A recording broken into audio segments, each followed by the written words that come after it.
What is going on, wrestling fans? It is WWE at Home 219 here with my Raw review from April 29, 2013. To start off Monday Night Raw, we have a matchup between Ricardo, Big E Langston, and Zeb Coulter. Kind of a weird pairing here. The winner, though, would get to pick the stipulation at Extreme Rules for the World Heavyweight Championship. Zeb just stood in the back and watched pretty much the whole matchup. He would decide to join in, though, when Big E Langston was kind of down and out. The three superstars would end up getting involved. When I say superstars, I'm talking about Ziggler, Swagger, and Del Rio. AJ stopped the 3 count that would have gave Zeb Coulter the win, but then we would see Ricardo sneak a cover and get the victory here as Ricardo beats Big E Langston and Zeb Coulter, and Alberto Del Rio and Ricardo get to pick the stipulation for Extreme Rules. And that matchup, not exciting at all. I'll give it a D minus. And then we would see John Cena come out with some young, sick children from probably the Children's Memorial Hospital, and he just gave them the WWE experience, and it was pretty cool to see. You can't really hate on that. That's just a side note right there. That was pretty awesome to see. Those kids got to experience something they'll probably remember for the rest of their lives. So then we would see Randy Orton take on Cody Rhodes. It was kind of an average start to the matchup. Randy was in control going into our first commercial.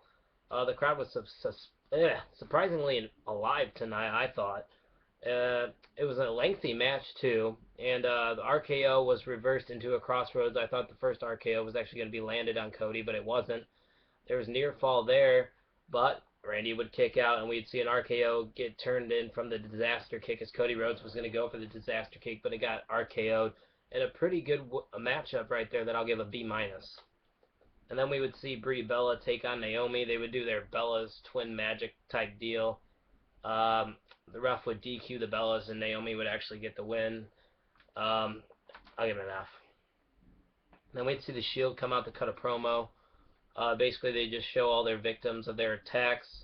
Then the last thing they would show is them putting Undertaker through the table on SmackDown last Friday. 3MB would then come out and basically start fighting the Shield. And then we'd see Team Hell No come out, but that would make the Shield retreat. It wasn't really much of a segment here. It wasn't that exciting. I'll give it a C.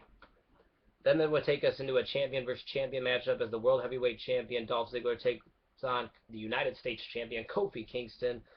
Dolph took control leading into the commercial. Trouble in Paradise would connect, but AJ would save Dolph from getting counted in the 1, 2, 3.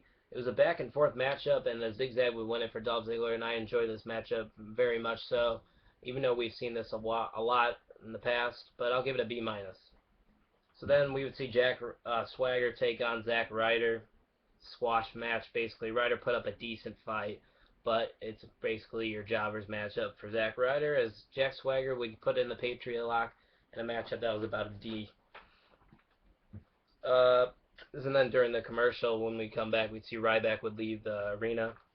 Mark Henry would then come out as he asked for 2 opponents. He has a rope with him, and it would turn out to be a tug of war with Tensai and Brodus. He beat the shit out of them in tug of war, and then Sheamus would come out, let go of the rope, and make Mark Henry fall, and it would lead into a bro kick. Basically a segment just to continue the Sheamus-Mark Henry feud. I'll give it an F. The next matchup we would see is Alberto Del Rio take on Antonio Cesaro. Cesaro would escape a cross armbreaker early going into our first commercial. Cesaro was in control when we came back from commercial. I love Cesaro's uppercut. That's just a side note right there. I thought his uppercut that he had in the matchup was really awesome. Cross armbreaker, though, would win it for Alberto Del Rio. And after the matchup, he'd tell us that it will be a ladder match at Extreme Rules for the World Heavyweight Championship. In a matchup that was a pretty good matchup, I'll give a C+.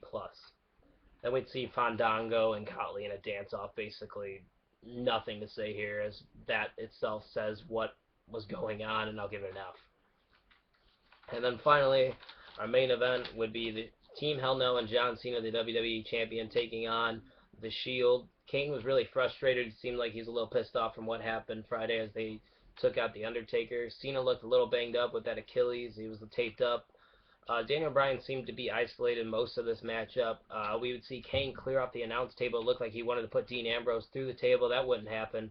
Cena's leg would give out, though, and that would lead into a Roman Reigns spear as the Shield once again would defeat another team. And I'll give that matchup a C, and we'd see Ryback just staring down the injured Cena at the end of Raw. Overall, I thought it was pretty solid. There's some good matches on there. I'll give it a C minus. Tell me what you guys think down below about tonight's Monday Night Raw. Follow me on Twitter. Take it easy.